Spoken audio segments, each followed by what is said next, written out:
विदाई रुला देने वाली कहानी। शादी के बाद विदाई का समय था। नेहा अपनी माँ से मिलने के बाद अपने पिता से लिपट कर रो रही थी। वहाँ मौजूद सब लोगों की आंखें नम थी। नेहा ने घूंघट निकाला हुआ था।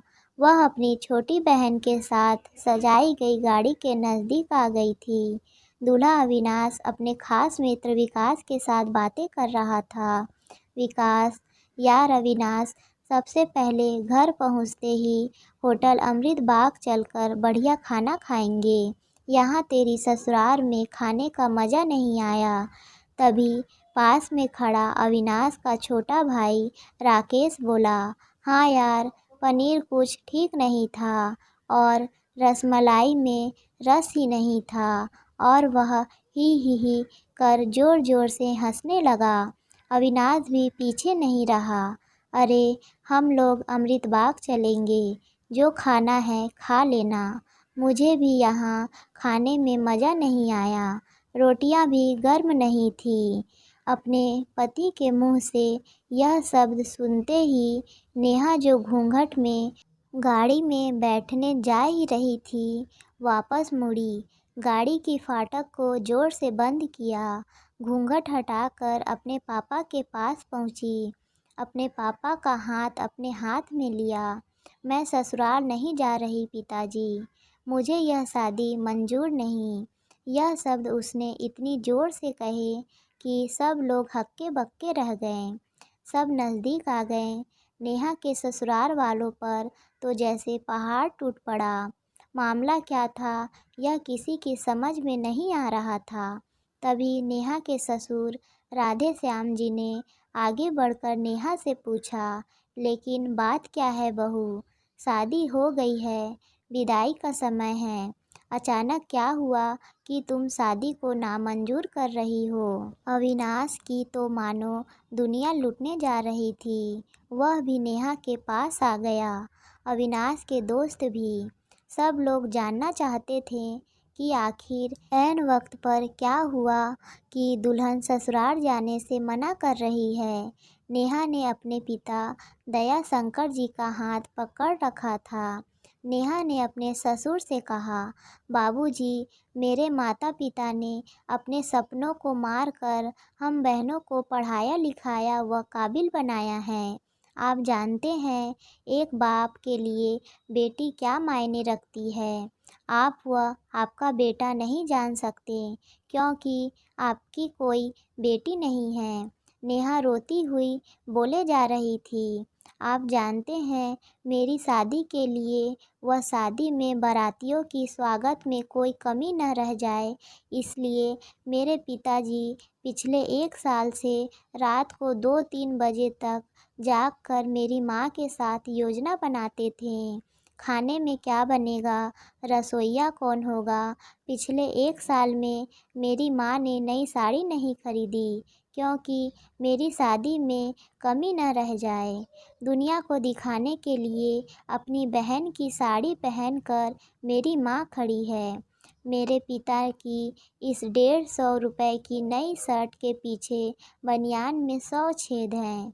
मेरे माता पिता ने कितने सपनों को मारा होगा, ना अच्छा खाया ना अच्छा पिया, बस एक ही ख्वाहिश थी कि मेरी शादी में कोई कमी न रह जाए।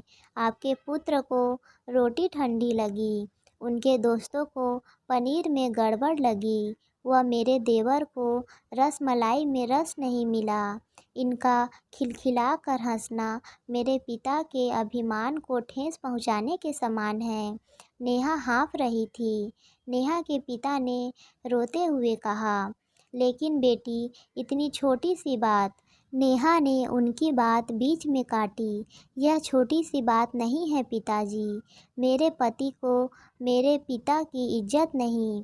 रोटी क्या आपने बनाई? रसमलाई, पनीर, यह सब कैटर्स का काम है। आपने दिल खोलकर व हैसियत से बढ़कर खर्च किया है। कुछ कमी रही तो वह कैटर्स की तरफ से। आप तो अपनी दिल का टुकड़ा अपनी गुड़िया रानी को विदा कर रहे हैं। आप कितनी रात रोएंगे क्या मुझे पता नहीं। माँ कभी मेरे बिना घर से बाहर नहीं निकली। कल से वह बाजार अकेले जाएगी। जो लोग पत्नी या बहू लेने आए हैं वह खाने में कमियां निकाल रहे हैं। मुझ में कोई कमी आपने नहीं रखी। यह बात इनकी समझ में नहीं आई। दया शंकर जी ने नेहा के सर पर हाथ फिराया। अरे पगली, बात का बतंगड़ बना रही है। मुझे तुझ पर गर्व है कि तू मेरी बेटी है, लेकिन बेटा इन्हें माफ़ कर दे। तुझे मेरी कसम, शांत हो जा।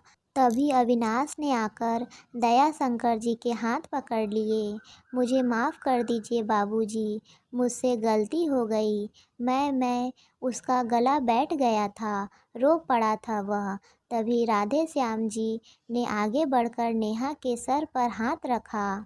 मैं तो बहू लेने आया था, लेकिन ईश्वर बहुत कृपालु हैं, उसने मुझे बेटी दे दी। वह बेटी की अहमियत भी समझा दी। मुझे ईश्वर ने बेटी नहीं दी, शायद इसलिए कि तेरी जैसी बेटी मेरे नसीब में थी। अब बेटी, इन नालायकों को माफ़ कर दे। मैं हाथ जोड़ता हूँ तेरे सामने। मेरी बेटी नेहा मुझे लौटा दे। और दया शंकर जी ने सचमुच हाथ जोड़ दिए थे। वह नेहा के सामने सर झुका दिया। नेहा ने अपने ससुर के हाथ पकड़ लिए। बाबूजी, राधे श्याम जी ने कहा। बाबूजी नहीं, पिताजी। नेहा भी भावुक होकर राधे श्याम जी से लिपट गई थी। दया शंकर जी ऐसी बेटी पाकर गौरव की अनुभूति कर रहे थे। नेहा अब राजी खुशी अपने ससुराल रवाना हो गई थी। पीछे छोड़ गई थी आंसुओं से भीगे अपने पिता की आंखें, अपने पिता का वह आंगन जिस पर कल तक वह चहकती थी। आज से इस आंगन की चिड़िया उड़ गई थी किसी दूर प्रदेश में और किसी पेड़ पर अपना घरौंदा बनाएगी। यह कहानी लिखते वक्त मैं उस मूर्ख व्यक्ति के बारे में सोच रहा था जिसने बेटी को सर्वप्रथम पराया धन की संज्ञा दी होगी।